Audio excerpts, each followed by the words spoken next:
Act 3. And the last part of the play is the moving day itself. And members of the younger family are still in a melancholic mood because of the loss of the money to Willie Harris. Walter lays in bed as he thinks on what to do.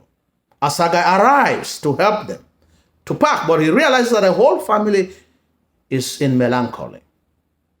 Beneta has lost hope of becoming a medical doctor and help others because their livelihood has been taken away from them by Willie Harris. She shifts from the idealistic and independent woman that she is, and she starts brooding about human misery. She does not understand why suffering should be part and parcel of the lives of African Americans. And she finds no reason to fight again. Asagai reproaches her for being so defeated and for lack of idealism because her mind is crowded by the lost money. He reproaches her. Why should a whole family's dream depend on money left behind by a dead man? Asagai is willing to return to Nigeria. And he wants to use his knowledge that he has acquired in America to go back and develop his community and bring change to it. He also suggests to take Beneta to Africa as his wife.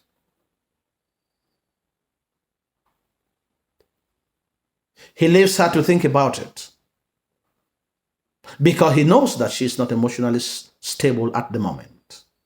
But Mama will not accept such a proposal at this time, because she thinks that Beneta is still too young. Walter leaves the house as Beneta is involved in a sarcastic monologue. She says, "Where is the bottom? Where is the honest to God bottom so that he can't go any further?" Mama tells them that they won't move out anymore. But Ruth protests her decision. Walter returns after he has called Lindney with the intention of taking his offer for the family not to move into Clybourne Park. His decision is contested because of the family pride and the dignity of their race. Mama tells Walter, never in their life, in the generation of her family, have they ever proven that they were poor, to the point that someone can pay them off to make them understand that they are worth nothing. And Mama lays, puts Travis by her side, making Walter to understand that whatever decision that he's going to take, he will be trampling on the future of his son.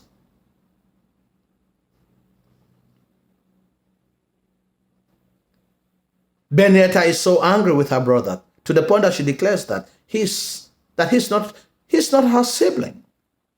Mama reminds Beneta that it is in moment when Walter needs her love most, at the point of low, at the point of despair. The movers arrive at the same time as Mr. Linney, who lays the contract for Walter to sign it. Walter declines the offer, which amazes the other younger family members. The family pride is restored. Walter tells Mr. Linney that the youngers are proud and hardworking, and they intend to move into their newly bought home.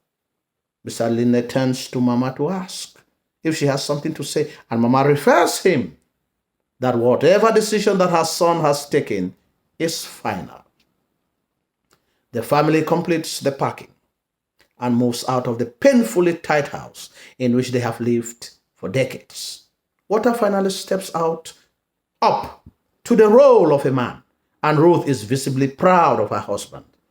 Mama is the last to leave the empty apartment, taking along with her her cherished plant.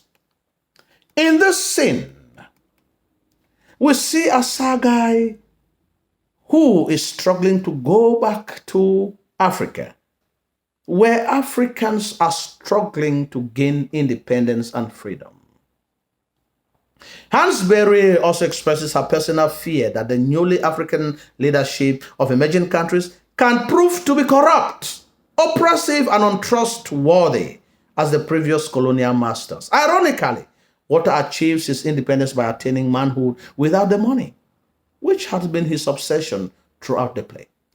The real Walter, who can stand up to take a decision that is beneficial to the whole family, does so when he doesn't have the money upon which his future had been planned.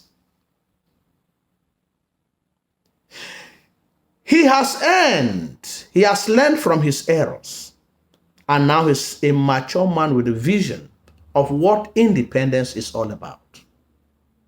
He now understands the intricacies of human demand.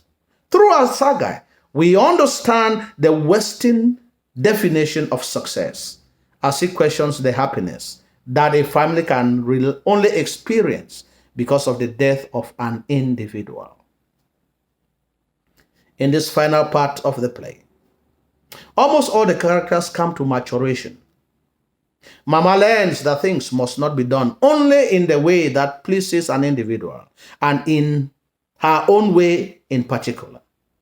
Sometimes we have to back down to the circumstances, and true love is tested in moments of hardship when the individual concerned is at their lowest moment. The play tells us that even in difficulty and poverty, there can be happiness within the family setup when the family sticks to one another, show unconditional and selfless love, and they are bonded by solidarity.